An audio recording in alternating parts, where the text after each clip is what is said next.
मुशक्क़त ख़त्म हो जाती है, नेकी रह जाती है। मज़ा ख़त्म हो जाता है, गुनाह रह जाता है। हलाल रिज़्क़ इंसान खाता है और हराम इंसान को खा जाता है। ज़िल्लत उठाने से बेहतर है कि तकलीफ़ उठाओ। वफ़ा का दर्स मिलता है तो बस उस पाक हस्ती सल्लल्लाहु अलैहि वसल्लम से, जिन्हें अर्श मुअल्ला पर भी उम्मत याद रहती है। दुआओं में तासीर आपकी तलब से आती है और ताख़ीर आपकी बेहतरी के लिए होती है। खुशियों का ताल्लुक़ आपके हालात से नहीं, आपके फ़ैसले से है। अल्लाह पाक फरमाते हैं, सबको छोड़कर अंधा एतबार कर लो मुझ पर, यकीन करो मैं अपने वादों का बड़ा सच्चा हूँ। ज़िंदगी जिन ज़ख्मों से भरी पड़ी है, उन ज़ख्मों का इलाज सिर्फ़ सजदे में मौजूद है। किसी की मीठी बातों का ये मतलब हरगिज़ नहीं होता कि आप उसके लिए ख़ास है। बाज़ औक़ात कबूतर को खिलाने के लिए नहीं, बल्कि पकड़ने के लिए दाना डाला जाता है।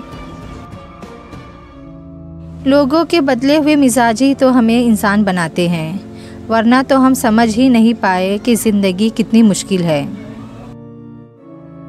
माज़ी को भूल जाओ, हाल में जियो और मुस्तकबिल के लिए मंसूबा बनाओ। कुछ रिश्ते सिर्फ रिश्ते नहीं, आजमाइश होते हैं।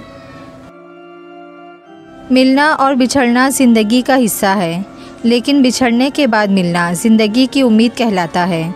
फ़ासला किसी रिश्ते को जुदा नहीं कर सकता और वक्त किसी नए रिश्ते की तख्लीक नहीं करता। अगर जज्बात सच्चे हो तो रिश्ते हमेशा कायम रहते हैं। गलती ज़िंदगी का एक पेज होता है, लेकिन रिश्ता एक पूरी किताब होता है। इसलिए कभी भी पूरी किताब को सिर्फ़ एक पेज के लिए नहीं खोना। लोग अपनी इज्जत और अना दिखाने के चक्कर में अच्छे से अच्छे रिश्ते खो बैठते हैं।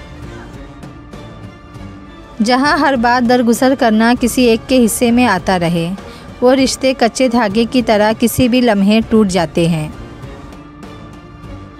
दिल के रिश्ते भी अजीब होते हैं, वही सबसे ज़्यादा रोते हैं जो रिश्ते ईमानदारी से निभाते हैं। तन्हा होना ये नहीं होता कि आपके पास कोई नहीं है। तन्हा होना दरअसल ये होता है कि सब आपके पास है, लेकिन आपका कोई नहीं है। अक्सर लोग अपनी गुफ्तगू से ग़ीबत, तोहमत और बहतान निकाल दे तो बाकी सिर्फ खामोशी रह जाती है, जो कि एक बेहतरीन इबादत है। अगर ताल्लुक़ रखना है तो झगड़ा किस बात का, और अगर ताल्लुक़ नहीं रखना तो झगड़ा किस बात का।